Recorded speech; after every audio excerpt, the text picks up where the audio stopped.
So do you remember that feeling in first grade when school was out? That excitement? Well, I remember that day at O'Day Elementary, and school was out, and I was excited. But all of the other kids were outside on the playground. I was still sitting in the front seat of the classroom. I was excited, though. I hadn't done anything wrong. It wasn't like they wouldn't let me go out. It was actually the first day of a French language trial program for first graders. I couldn't wait to learn another language. I didn't know where France was, but I was ready to learn French.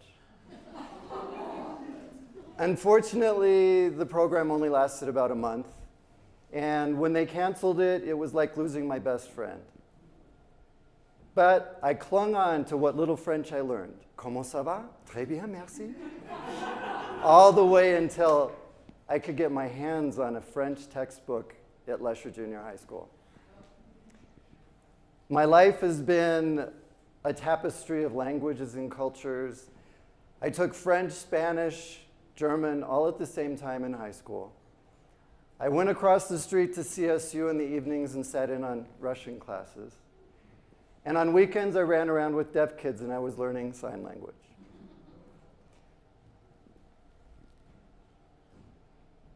My love for languages and cultures has been who I am.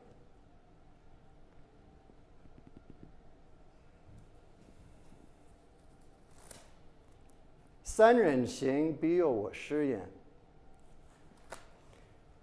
1984. A family stay had been arranged for me in Taipei. I had arrived at the Taipei International Airport, and there were some people there to pick me up and take me to the family that I was going to be staying with. They whisked me off and took me down. We went through the rolling mountains and hills outside of Taipei, into the big city, and downtown to the small, narrow street. Big, tall buildings on either side. Narrow street. And I remember getting out of the car, putting my luggage at the side of the road, and all of a sudden, the smell of incense overtook my senses. And I look across the street, and there's this big, beautiful Chinese temple. All of the people coming and going through this beautiful gate.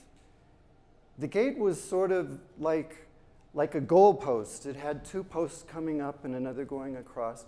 And there were dragons going up either side. And they were meeting at the top in the smoke from the incense. Chinese dragons don't breathe fire, you know. They're very benevolent beings. And I look back over to this side, and there's a door. And all I could see in the whole door was a staircase. It was kind of curious. It was a staircase in the door, and all you could see was a staircase. It was a mysterious staircase. And I don't know where it went.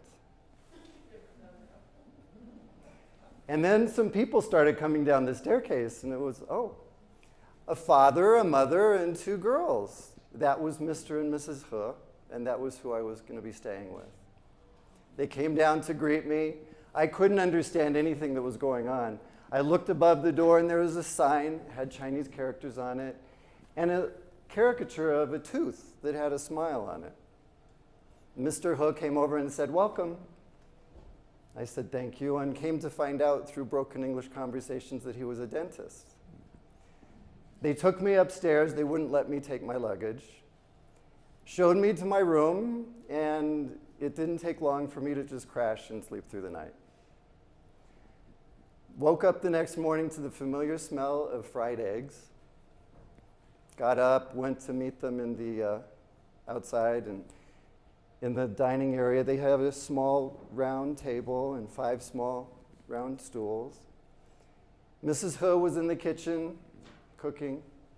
She was making fried eggs and the most wonderful creamy soy milk that I've ever had in my life, along with youtiao, which is a sort of a long, kind of a dough bar. It's deep fried. It's very good. It was my first Chinese breakfast. Mr. He invited me to sit down with a full hand. I took a seat. We all started eating. And Mr. He was the first one finished. He belched out loud. And I just looked around to see if there was any response, and there was no response.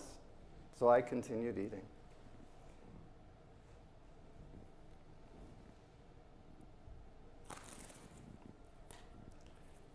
"知己知彼，百战不殆." Sun Tzu said in The Art of War, "Know your opponent and know yourself, and you will win 100 battles." That was one of the most profound things that I learned early on in my experience in Taiwan. I had been there for about 6 months. I had moved into another family's home. I was renting from them. And I had enrolled in Chinese language school. I was learning Chinese, Mandarin. And I was getting headaches every day, learning the language, the tones, ma, ma, ma, ma, the characters, all of the aspects of the culture. It was overwhelming. And I was considering, maybe I should just leave. Maybe I should just come back to where I'm comfortable. I was dreaming about burritos and tacos, and yet every day I was eating niu rou mian, beef noodle soup. I remember one day when school was out, I'd finished with my classes and was walking home. And as usual, I was walking down the street and I was looking at the signs and trying to recognize new characters that I had learned today, or maybe the ones I learned yesterday that I had already forgotten.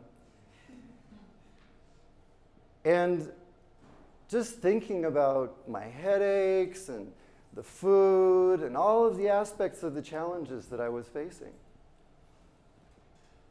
And as I was walking along, a little voice, I don't know which side it came from, one of those guys said, "You know, you can always leave, but you may not be able to come back."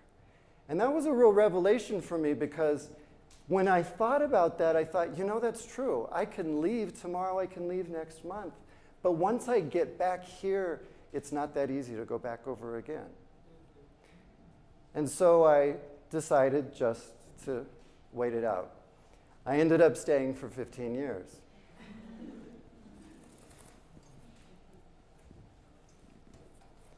床前明月光，疑是地上霜。